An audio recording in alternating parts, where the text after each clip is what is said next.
Ark of the Covenant, the search for the lost Ark. 16 years ago, I was summoned to the home of one of the 7 original founders of the Temple Treasures Institute in the middle of the night. He knew from a mutual friend who was a journalist that I was somehow in the loop on something that the Temple Treasures Institute knew about, but could only guess about the details. The Chief Rabbi of the state of Israel, Shlomo Gordon, publicly declared that the Ark of the Covenant was not lost, that it was deliberately hidden, that it was hidden in Mount Moriah, in the Temple Mount, and that he had been in the chamber and he had seen the Ark. The time frame was exactly at the very time after the Ark had been found, and then for the next 7 years, the attempt to find the original route in to where the Ark of the Covenant was so that it could be retrieved. Tonight, and during the subsequent episodes of Shabbat Night Live, while I am going to be on tour in South America and other places in the world, I am going to be taking you with me on that adventure into the home of one of the 7 original founders, and I'm going to take you into that adventure that began that fateful night in the home of the professor of Hebrew law at the Hebrew University, and his journey to Ethiopia to search for the so-called, miscalled, lost Ark of the Covenant. What I am going to tell you tonight and over the next several weeks is really a series of somewhat unbelievable divine appointments. And when I say unbelievable, because my background was I found myself in a church service 6 times a week for most of my life. I think it's 7 if you count softball practice, church softball practice. But I was at every prayer meeting, every quarterly business meeting, which was really boring for kids, and every prayer meeting in which we prayed for people year after year, decade after decade, and never saw anybody healed. I saw no miracles. I saw nothing that I saw in the Bible, but this was what I was brought up in. And so those of you who are going to hear me say some of these things, you're going to say, oh, that can't happen. I know. I was in your seat. I sat in your church pew for most of my life where nothing really happened. But I will tell you that the Almighty is alive, living, and breathing, that Yeshua, when he said, I am going to go away, I'm going to send the Comforter, he is going to be in you, he is going to teach you, and that it is the Messiah in us, the hope of glory, and as it was in the first century, that when he is in us, he then leads us by his Spirit into the details of what we are to do to fulfill our destiny. See, to keep the Torah is really simple. It's the commandments in the Torah are not grievous. They're not hard, okay? That's one thing we learn in the Brit Hadashah, in the New Testament writings, is that keeping the Torah is not difficult. It's like the baseline here.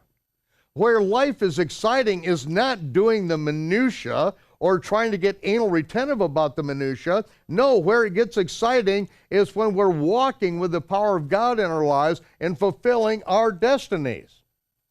And where it all began for me, we have to go back several years ago. And I think probably you have seen this. I want to imagine this, you to imagine this in your mind. And you've probably seen this particular comedy shtick where you've got a platoon formation. The commander is standing in front of everyone and says, I need a volunteer for a suicide mission. You're going to get no apparent help from headquarters. You're going to receive your orders along the way if you survive each portion of your mission. I need one person to step forward and volunteer. And in unison, the entire platoon takes one step back, and there's one person standing left in front. Ladies and gentlemen, I'm the person that didn't get the memo to step back. What happened to me is not because I volunteered for any great mission in life. is that when I was 8 years of age, I remember being at my bed on State Road, and I got down on my knees and I asked Jesus to come into my heart and that I would serve him my whole life. I remember that day very clearly. And I can't say that there was any profound change in my life that happened at that time. I mean, when you're 8 years of age, it's not, nothing really big happens. I mean, I didn't see, a scroll come down from heaven or anything. I just did what was in my heart that I knew that I needed to do. And, I remember in Mrs. Franklin's second grade class that she had a picture of George Washington praying and Jesus praying. And it just made such an impression in second grade as we would say the Pledge of Allegiance and she would teach us about praying. And it was 8 years after that, I was in Lincoln Avenue Baptist Church, and we were praying for a Marine who was wounded in combat in Vietnam. All of his half-brothers, his sisters, we'd go out to their farm. We were just, we were just family friends. They were people that belonged to our church, and their brother that I never met was nearly mortally wounded in combat. And then he came back. He was alive, and he came back. And I remember the morning that he came into Lincoln Avenue Baptist Church. He was in his dress greens, and right after the service, he and several of the elders and the pastor escaped back into the pastor's study.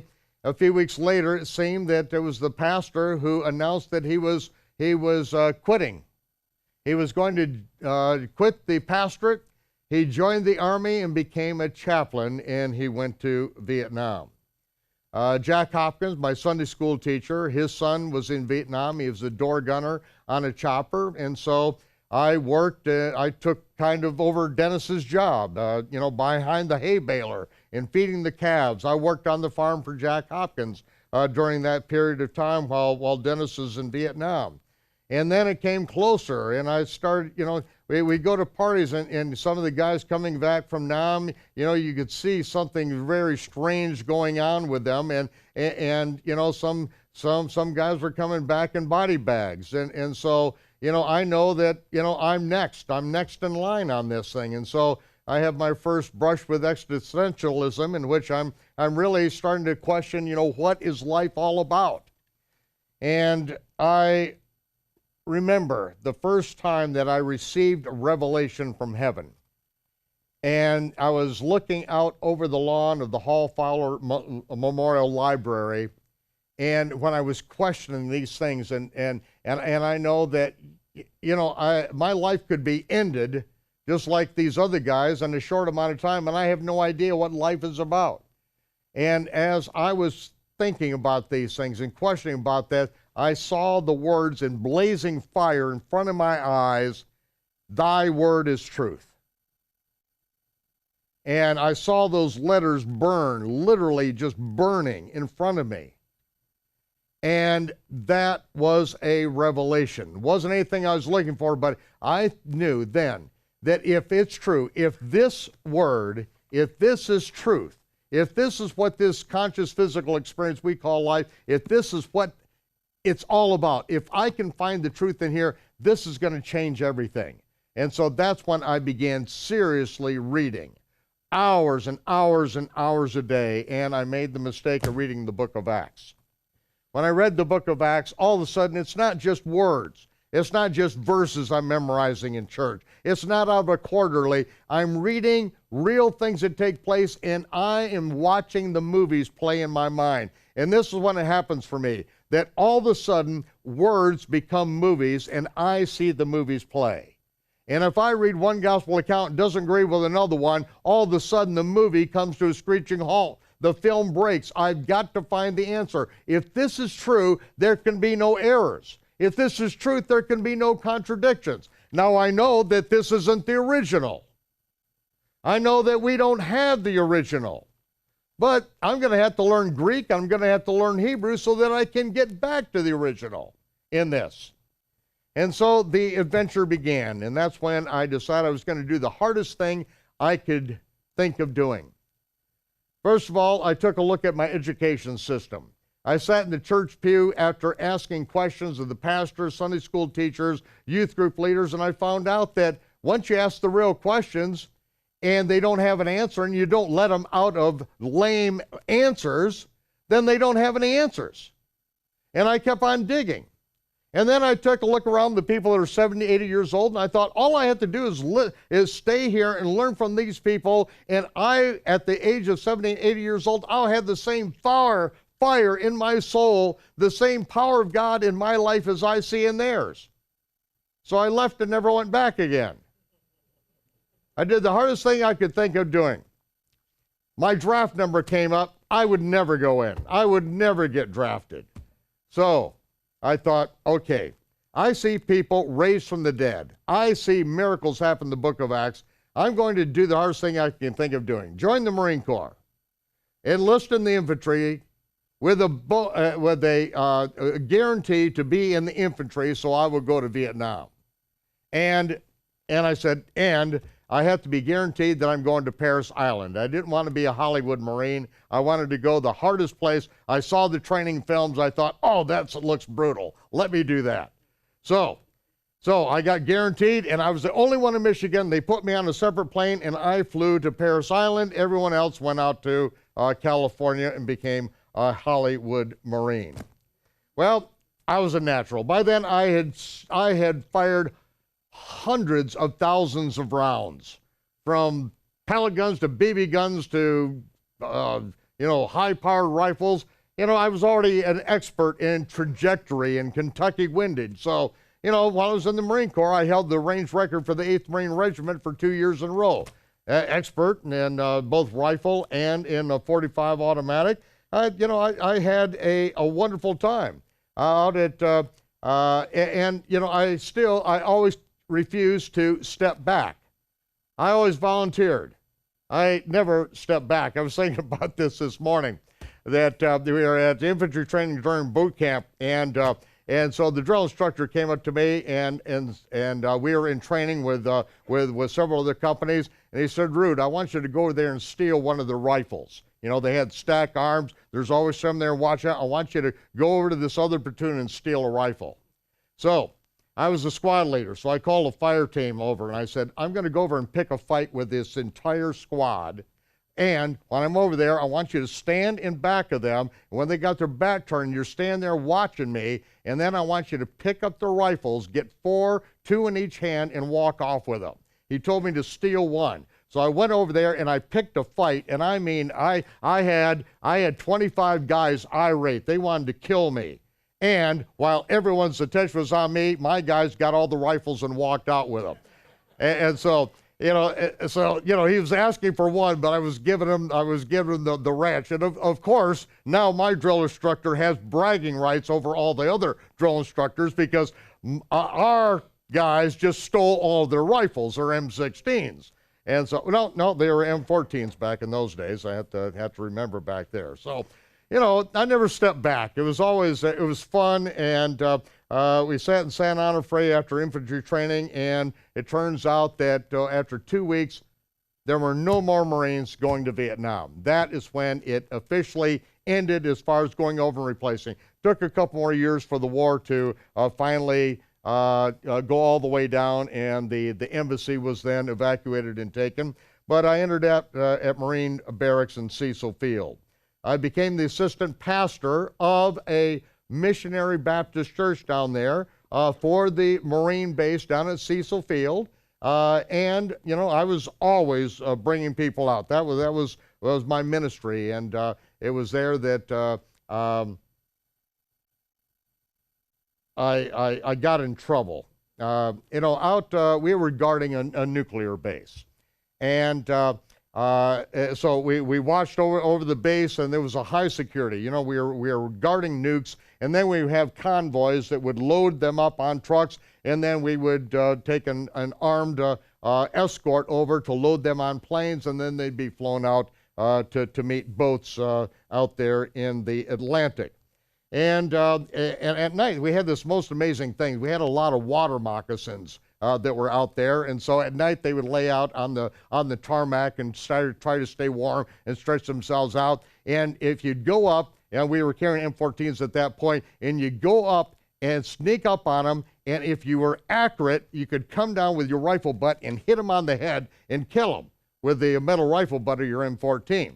Now, if you missed, then they could turn around and bite you. So, this was a lot of excitement in the middle of the night. That's how we entertained ourselves. But then I found this black snake. And he was about 5 foot long, and I put him in my jacket and got him all nice and warmed up. In the morning, the guard truck comes around, picks everyone up, and I get in the guard truck, and then this snake comes out and sticks his head out and starts licking at everyone else. Well, there are some people that are a little bit on the edgy side when they see snakes, and they started jumping out of the truck while it was going down the road. And we pull up to the guard shack, and this one guy, he was really freaking out. He stayed in the truck, and then I got the snake out, and he took off running. I said, "Private Carter, I'm going to get you." And I wound that snake around, and he was out there like 30 yards. I let that snake go. It hit him in the back of the head and wrapped around his neck. And he just screamed and ripped this off and kept on running.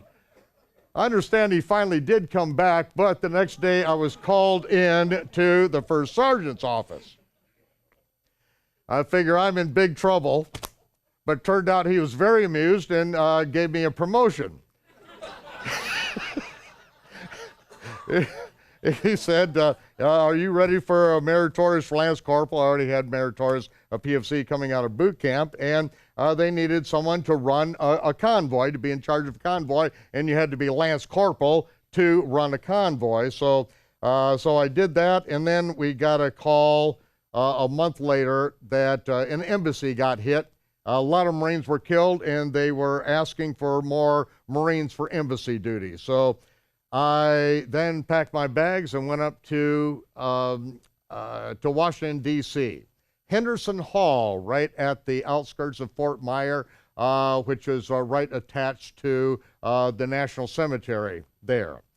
And it was there that, I tell more of the story. I'm just going to give you a very, very brief part of this story right now, because in Michael Rood Exposed, I get to tell a little bit more of the story because I have 2.5 hours at that time. But I was right at the top of the class, and it's very, very competitive, being trained by the State Department to guard the ambassador, the United States Embassy, and yet I was right at the top. Well, I was 1 and 2 with this other guy right at the top. And then I was called in by the State Department, and I was told that they didn't believe that my beliefs, they said my beliefs are not in accordance with the Marine unit or the goals and mission of the State Department. Why? Because I was reading the Bible. I was taking my people out. We would shine our boots and brass out in Arlington National Cemetery, and this is where I was teaching them the scriptures, motivating them. We had the top detachment and the whole thing, and then when that happened, the staff sergeant, he hit the roof. The gunnery sergeant said, "We're going to take this all the way to the top." I said, "No, this is the will of God." And I didn't know how things were going to turn out, but I ended up getting shipped down. They wanted me to be a conscientious objector and to throw me out. Well, I joined to go to war. I figured I was trained all my life to go to war. And so, I'm not a conscientious objector. And so they put me down the 8th Marine Regiment. I got down there. They told me to pack all my stuff in a foot locker, and they put me on a ship. We were down there in the Caribbean, and within a week, the Navy lost all of my uniforms, except for one, what I was wearing. And I'm out to sea in one skanky uniform. I come from the spit and polish of the Marine Corps to this situation, but what happens, we end up in the jungle of Panama, and that's when things start breaking loose. I get put in the company office. They look at my GCT.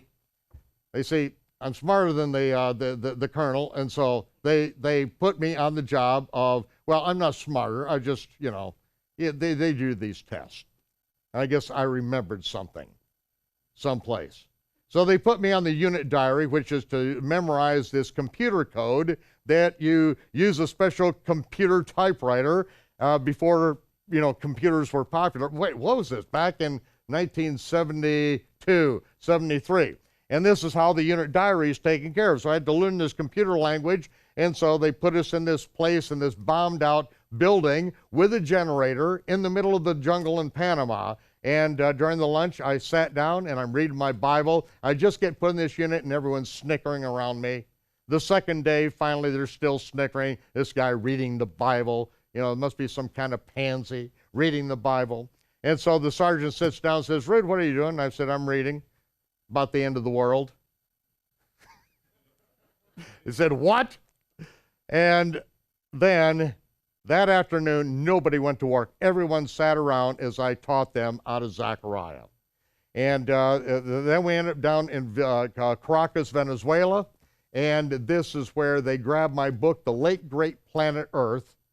And they went out. They were going to go out and go drinking that night. But they took my book with them, A Late Great Planet Earth. And they went and checked into a hotel. And one of them started reading it aloud. All these Marines and Navy guys with them, and Dan Rangel and I found ourselves staying overnight with the priest at a convent there in town, and we didn't even know what happened, but that night as he began reading, nobody went out that night. They read the book aloud all night long, and then all got down on their knees at the crack of dawn and asked Jesus to come into their heart. That's all they knew to do. The next day, we stopped downtown Caracas, Venezuela. We go into a Bible bookstore, and I said, I need to get some Bibles here because, I always find people that are interested in the Bible. So we go in, and we're talking to the woman. Now we don't have any Bibles. Daniel is interpreting. And then a guy from the back room comes out and speaks in English. "You want English Bibles?" And I said, "Yeah." And he comes out with a whole case of English Bibles. And he says, "Here, they're yours." I said, "No, I only need just a few of them." He says, "No, take them. You're going to need them." And so, someone left them here a couple years ago. They're for you. So we go back to the ship. We get to the top of the gangplank, request permission to come aboard, and right then, 3 Marines come running across the deck from the company office. "Rood, you'll never believe what happened." I put the box of books down there, and they told me right then what happened the night before, and I get up there, and all the Bibles are gone in 10 minutes. I mean, a whole case of them just like that, and within 2 weeks, when we get to Vieques, Puerto Rico, we have the largest peacetime baptism that was ever done in the Navy. Now, before you go into combat, everybody gets baptized just in case this whole God thing is really true, and you're probably going to die anyway. But in peacetime, that changed everything. And so I get back to the United States, and, remember, I've only got one uniform. I'm still wearing it. I take it off, wash it in the sink, put it back on. I do not look like the squared away Marine. I get back, and my foot locker, what I left behind, was broken into. Everything was stolen. I have lost everything, and then I have this terrible fever. And I am in the squad bay up on the 3rd level, and I have a fever that lasts for 2 days, and then I am really questioning what I am doing here. I've gone from the pinnacle of what duty in the Marine Corps is. I've gone down into the absolute squalor. Guys coming back from Vietnam, it's a mess. 8th Marine Regiment was a cesspool at that point in time, and I was so defeated at that moment in time. And then, when I had that fever, I had a vision. And what that vision is that I was on a sea that was absolutely just a thunderous, stormy sea, and I was on a boat that was just completely shredded and torn to pieces. And I was reaching down the water and pulling these people onto the boat. And at the end, I had rescued all these people in this absolutely ratted, destroyed, tattered boat. And I knew that I was to stay the course, that I was doing what I was supposed to do, and that my course in life was going to be that I was going to rescue the lost, and it was not going to be pretty. It was not going to be glorious. It was going to be just barely able to make it through with a ship that's on its way down. The fever broke. I went out right after that vision. The fever broke. I went out onto the back deck, and there was a brochure, a pamphlet from the Children of God. Never heard of the Children of God. I didn't listen to Crosby, Stills, Nash, Young about came upon a child of God, as he's on the way to Woodstock. I never heard about the Children of God. But I read this little pamphlet or whatever, and I sat there, and it was just resonating with me, and I prayed, I need to find these people. And so I was praying there out loud, I need to find these people, because there was something in there that just really grabbed my attention. And then, which nobody does, nobody runs up the back stairs. This guy comes up the back stairs and says to me, just looks at me and said, there's a Children of God meeting outside of town a few miles. Would you like to go with me? I didn't even know this person. I said, yes. So I went out there, and that is where I ended up spending a little bit of time out there. I was still in the Marine Corps. I didn't, drop out of the world and become a hippie child of God or anything. But I had my Thompson chain reference, and I remember Emmanuel one morning when I was out there, he opened to Daniel chapter 9. And in Daniel chapter 9, he took his greasy finger, he was working in the kitchen, and this is not allowed. You do not touch my Bible with a greasy finger. But he took his greasy finger and was pointing out in Daniel chapter 9, and when he did that, it stained my Bible, and I was like, I just wanted to smack him. But it permanently stained my Bible there, and it permanently stained my life. Because right there, as I read that, 70 weeks, 77s are determined upon thy people and upon the holy city to finish their transgression, to make an end of sins, to make reconciliation for iniquity, to bring in everlasting righteousness, to seal up the vision and the prophecy, and to anoint the most holy. Know therefore and understand from the going forth of the commandment to restore and build Jerusalem unto Messiah the Prince will be 7 weeks and 62 weeks.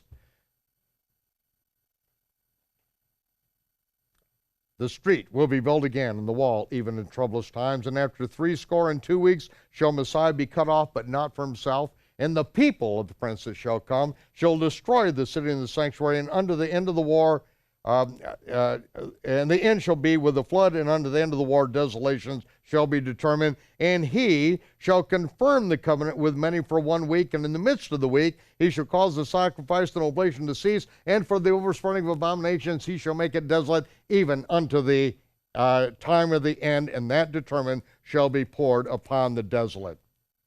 That would not leave me alone.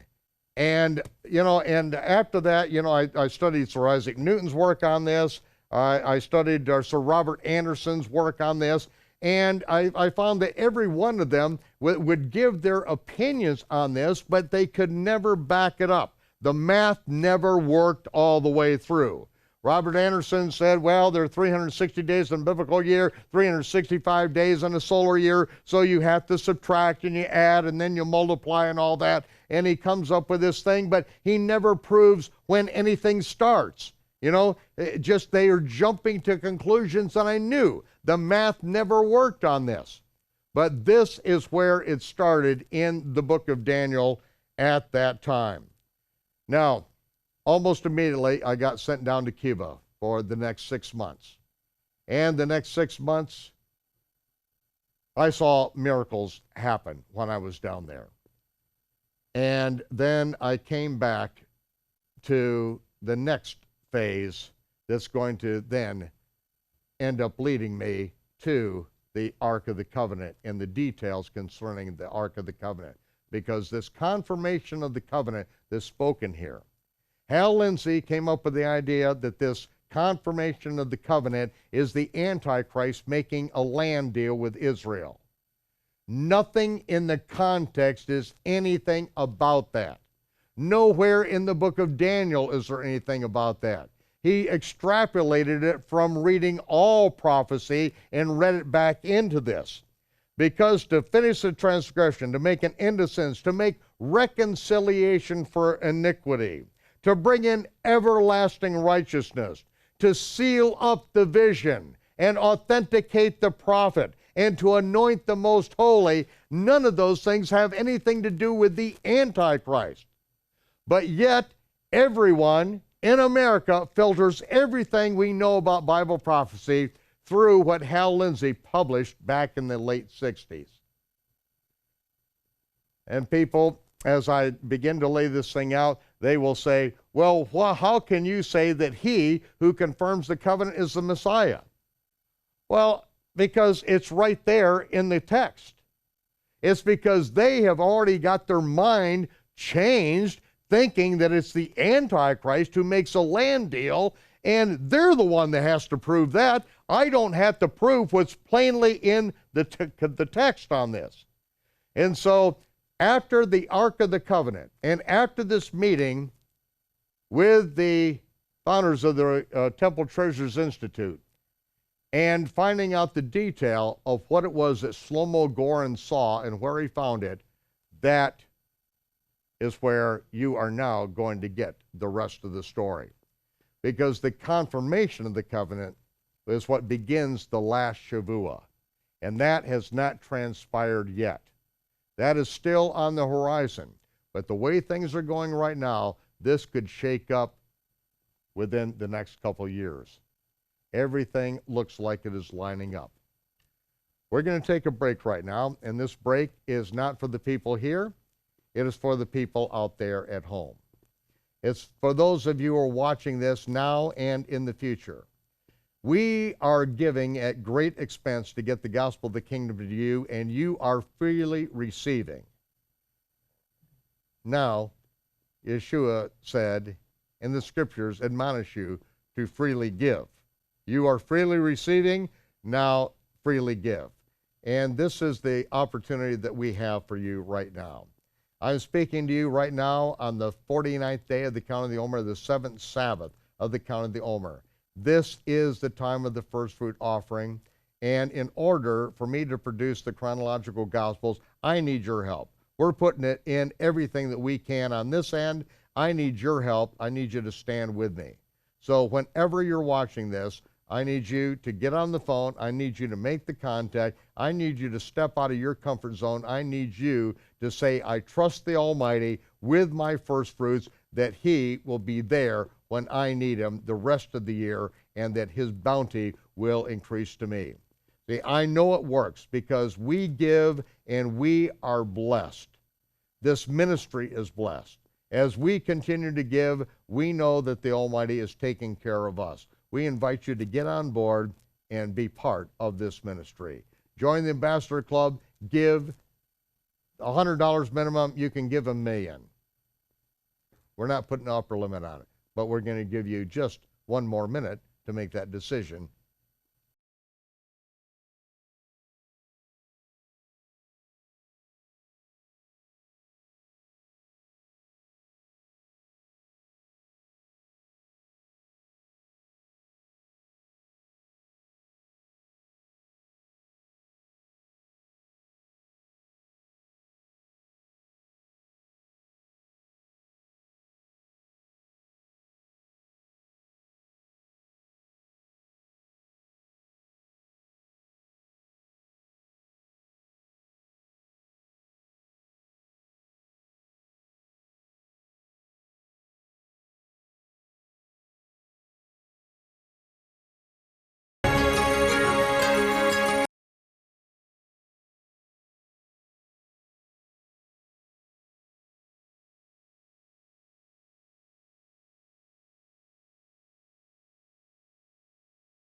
The short time that I spent with the children of God, I saw miraculous things happen for the first time in my life. I saw miracles happen. I, at that time, was filled with the Spirit and manifested the Spirit. And this was the first real reality that I saw healing and miracles take place. And then, boom, I'm down to Cuba. One night, coming back on the guard truck, I get hit in the eye with a beetle. I'm in such pain, they immediately get me over to the dispensary where the corpsmen there are able to pry my eye open, look at it, and my cornea has a gash in it. I mean, it is a cut cornea, it's not scratched. And so they put some ointment in it, antibiotic, they patch it up, say, you gotta come back, we can't do anything, the doctor will have to see you first thing in the morning. I looked at the corpsman and I said, God is going to heal me. You're going to see God is going to heal me. Now, I've never said that in my life before. I don't know if I said it after that, but that's what I said. God is going to heal me. The next morning, I get back. He's still on duty. The doctor takes the patch off my eye. I look, I'm fine. He looks in my eye, and the corpsman is standing there, and he said his cornea was cut last night. And he said, well, there's nothing wrong with it now. And so he thinks he's exaggerating. But both corpsmen were there. Said, no, we patched him up last night. His cornea was cut. It was gashed open. And we said to come back. And the doctor just walked out. And the corpsman said, you said God was going to heal you. I said, God healed me. I never saw the corpsman again, except a year later. 8th Marine Regiment, Camp Geiger, I'm on my way to the chow hall, and here comes this big corpsman walking this way, and I stopped him, and I said, I'm having a fellowship at my place tonight, you want to come? And he said, absolutely. I saw God heal you in Cuba a year ago. And that man, I didn't even know what a flaming homo was, but this guy was one flamer. And I say, a flamer, I'm talking about, if a person is a homosexual, this is a sin. It's like adultery, it's like stealing and murder, it's a sin. This is what the Almighty says, don't do this. This is not what it's all about. I don't care if every man in here was born to be an adulterer. The Almighty says you don't take another man's wife, right? So it doesn't matter if you think you were born to be an adulterer. Don't do it, okay? So a lot of people you can't tell. But if somebody comes out there like this, that's a flaming homo, okay? It's like, they're putting it in your face, okay? I don't need that. If what you do in your own home, okay, it may be wrong, but don't think you've got to advertise it with your acting such like a Twinkie fag, okay? I don't need it, all right? Women don't act like that. Women don't act as effeminate as flaming homos do, okay? Well, this guy, I didn't know, but what happened is that he was delivered in a very wild session from demons, completely delivered, cast out of him, and he is married and has a family and has never gone back again. Completely transformed his life. And this is Marines ministering to this Navy guy. So, I am seeing incredible miracles take place. I get back, but when I get back from Cuba, I'm on my way. I'm walking down the road where the old Children of God commune was, and as I'm walking down the road, I'm a mile away, and I hear a voice that says, they're gone, but it's for the best. I got down there, it was all overgrown. They, in fact, were gone. I went back, now I'm praying, I don't know what to do. What is next? I'm on guard duty. I'm sitting out under a tree in the morning, reading my Bible. A Marine comes by and says, what are you doing? I said, I'm reading the Bible. And it says, there's the chaplain over here is having a study at noontime. Come over and join us. I said, I never met a chaplain that knows anything about the Bible yet. And he said, no, this guy is different. This guy is on fire. I said, okay. So I went over, A group of a dozen Marines were sitting around, and he just locked his eyes on me and taught the whole time, right straight to me for like 40 minutes, and I was completely blown away. I said, where did you get this? Where did you get this understanding and this fire? And he said, well, I read these books from the Way International. And he said, they're starting a fellowship here, and told me where it was, and I went out to it. And that's when I got involved with the cult called the Way International. And it was an answer to prayer. Why? Because when I read the book of Revelation, when I saw the one thing Yeshua hates with a vengeance is the doctrine and the deeds of the Nicolaitans.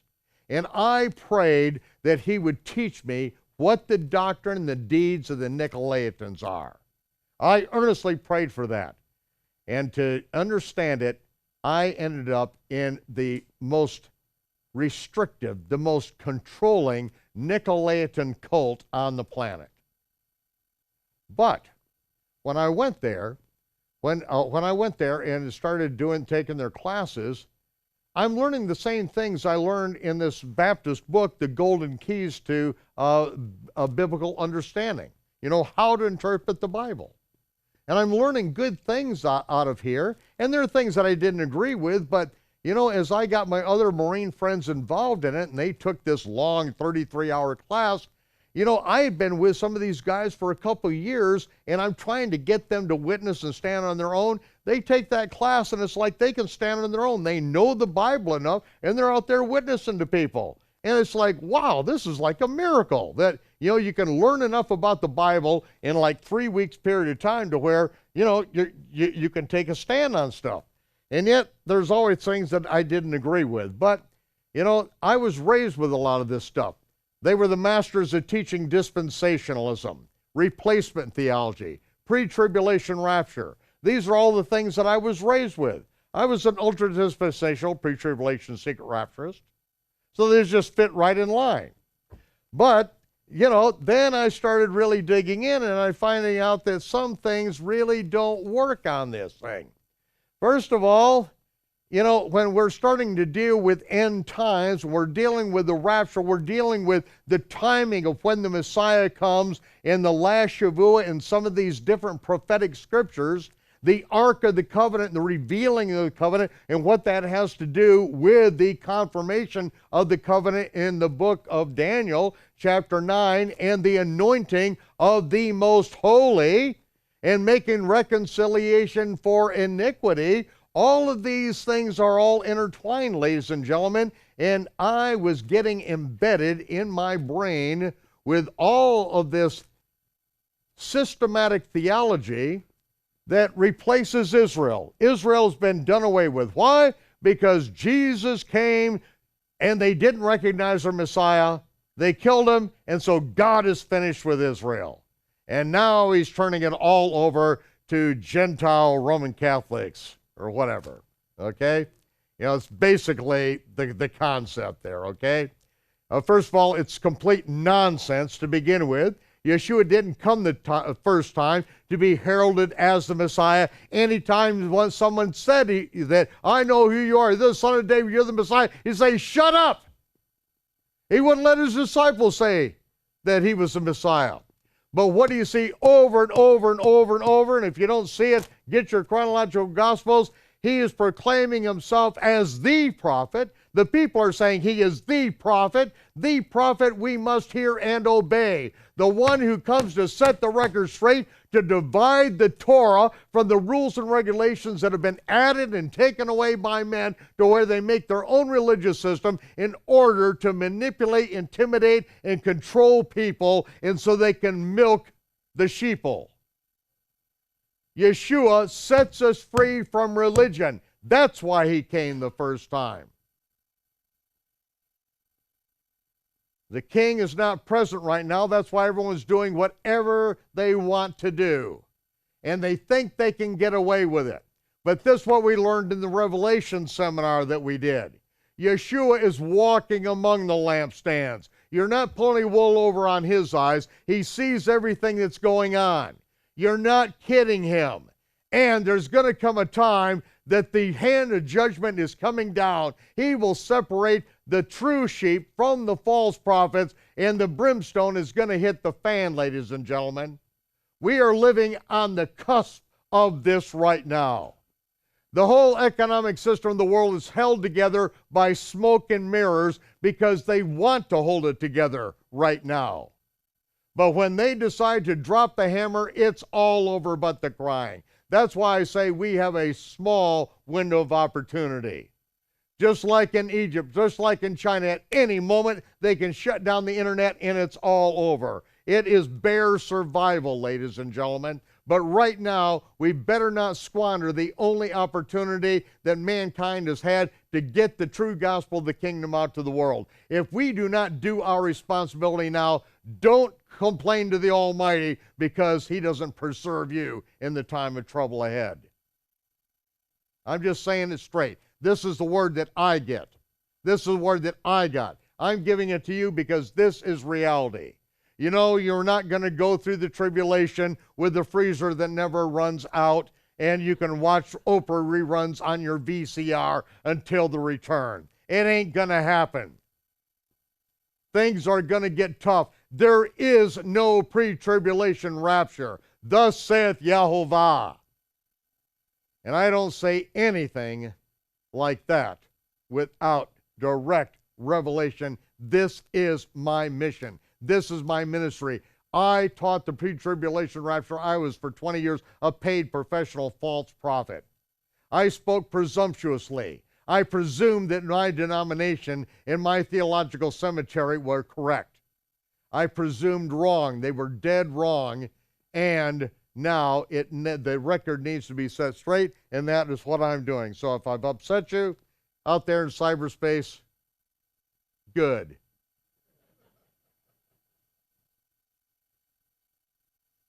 See, there are only 3 resurrections in the scripture. We read about them in 1 Corinthians 15. This is a detail here. And what is going on in this is that there are people that are preaching that there is no resurrection. Shaul says, if there's no resurrection, we're like the most miserable people on earth because we're getting persecuted now. If there's no resurrection, why don't we just eat, drink, and be merry? But there is a resurrection. All men will be made alive. But now it says, now is Messiah has risen from the dead and has become the firstfruits of them that slept. And then it says, for every man will be made alive in his own order. Just as every man dies, everyone's going to be made alive in their own order. Verse 23 of 1 Corinthians 15. Messiah, the firstfruits, those who are Messiahs at his coming. Then cometh the end. The word cometh is in italics. It's not in the text. Then the end. Then the end. When he, the Messiah, shall have delivered up the kingdom to God, even the Father, when he, Yeshua, will have put down all rule and all authority and all power, for he, the Messiah, must reign until he hath put all enemies under his feet. The last enemy that shall be destroyed is death. For he that put all things under, God who put all things under his, Yeshua's feet. But when he saith all things are put under him, it is manifest that he, God, is accepted, which did put all things under him, Yeshua. And when all things shall be subdued unto him, Yeshua, then shall the Son also himself be subject unto him, God, that put all things under Yeshua, that God may be all in all. Every man will be made alive in his own order. So we have the detail of the Gospels. We have the resurrection of Yeshua and the firstfruits who were raised. When he arose, they arose and appeared to many in the streets of Jerusalem. And then the next morning, at the time of the firstfruit offering, Yom HaBikurim, Yeshua, who then sees Miriam first, told her, go tell my disciples, first of all, don't touch me. I have not yet ascended to my Father in heaven, he said, because the high priest must be in seclusion from the Passover offering until he offers the firstfruit offering in the temple. Yeshua said, don't touch me. Now, go tell my disciples that I ascend to my Father and their Father, my God and their God, and then meet me in the Galilee. Miriam leaves. Yeshua ascends with the firstfruits, presents them before the Father's throne in heaven, and is back down on the earth, intercepting the other women who later come with the spices. And when they come, they see the angel. They head on back to tell the disciples. Yeshua meets them on the way, and in the Hebrew Matthew it says, Yehovah saves you. They held him by the feet. Why could they hold him by the feet now? Miriam couldn't an hour earlier, because now he's presented the first fruits in the throne in heaven and is back on the earth. Thomas can be invited to put his hand in the nail prints after that. So here we have Messiah and their first fruits. Then what's next? The Messiah's at his coming.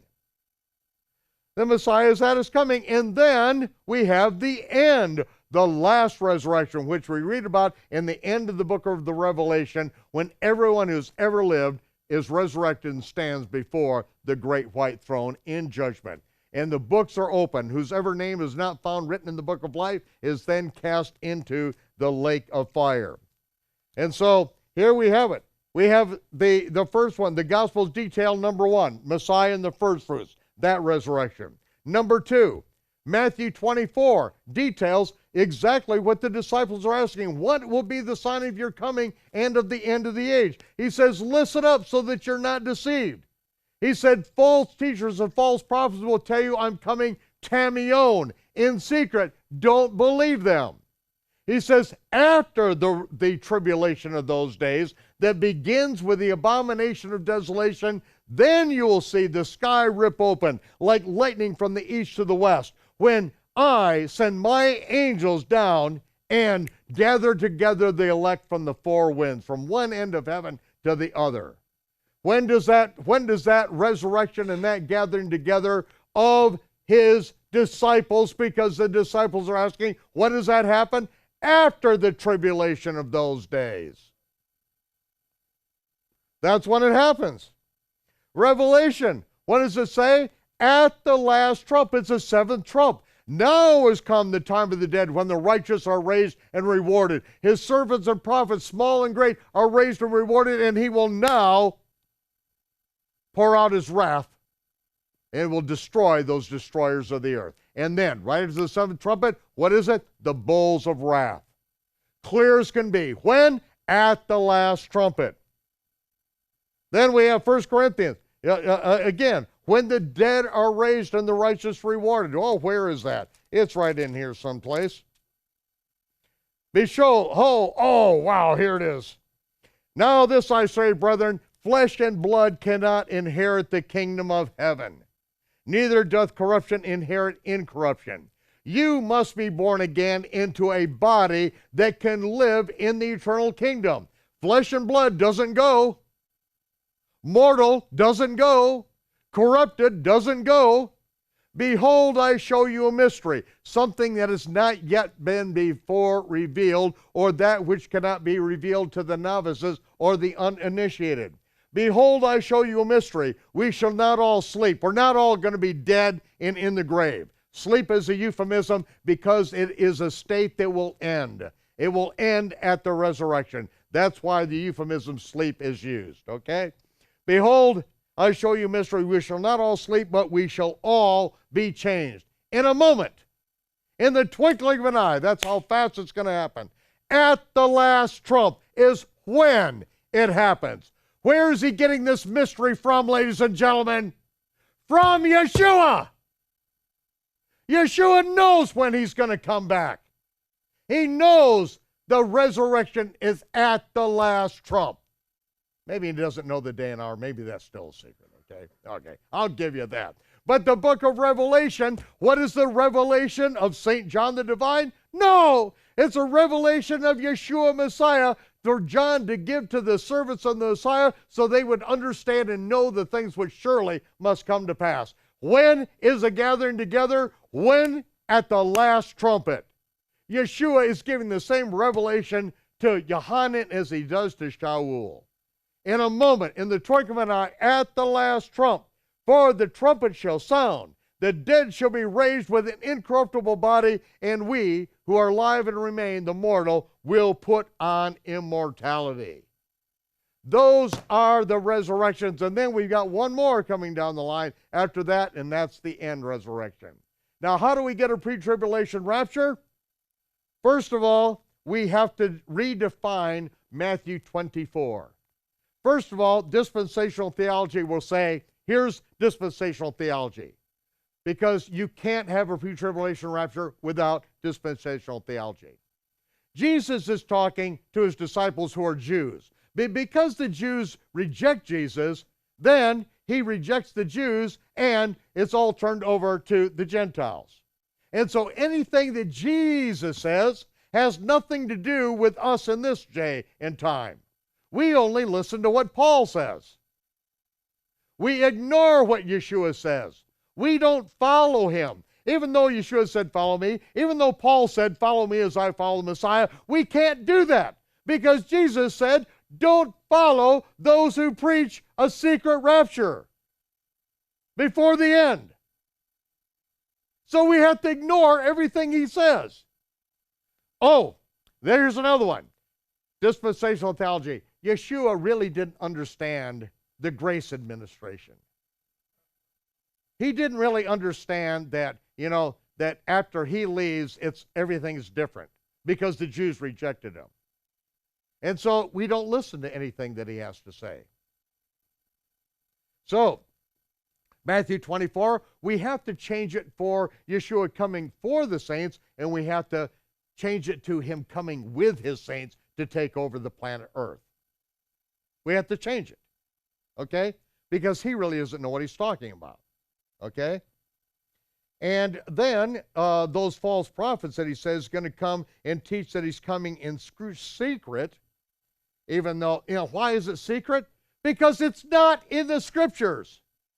It's Gnosticism. It's a secret revelation that only the enlightened really understand. And unless you really understand the different ages in which God works and how he works, unless you really understand this thing, you really can't understand the secret rapture. And then we have to change in Thessalonians the day of Christ. We have to change that because it's only used once in the Bible. The day of Christ can't mean when Yeshua comes and relieves the pain and strain of tribulation. When he comes with the angels, the messengers of his might, and relieves the pain and strain of tribulation. We've got to change that, the day of Christ, into him coming at the Battle of Armageddon. That can't happen until there's a rapture. Ladies and gentlemen, in our next session, we're going to get into the detail on that very thing because Shaul is going to lay it out. And it's absolutely imperative that you and the rest of the world understands that there is no pre-tribulation rapture. Yeshua said, I'm telling you beforehand that there is going to be false prophets. There are going to be false prophets that are going to mislead you. I am foretelling this, and when they do that, do not follow them. They are deceivers. They say they represent me, but they don't. Our next session, we'll get into the depth of that, and then its relationship to the revealing of the Ark of the Covenant. I'd like to pray. Yivarechecha Yehovah v'yishmerecha. Ya'ir Yehovah panav elecha v'yichunecha. Yisa Yehovah panav elecha b'shem Yeshua HaMashiach HaShalom. Shavua Tov, people. Have a good week. Shabbat Shalom.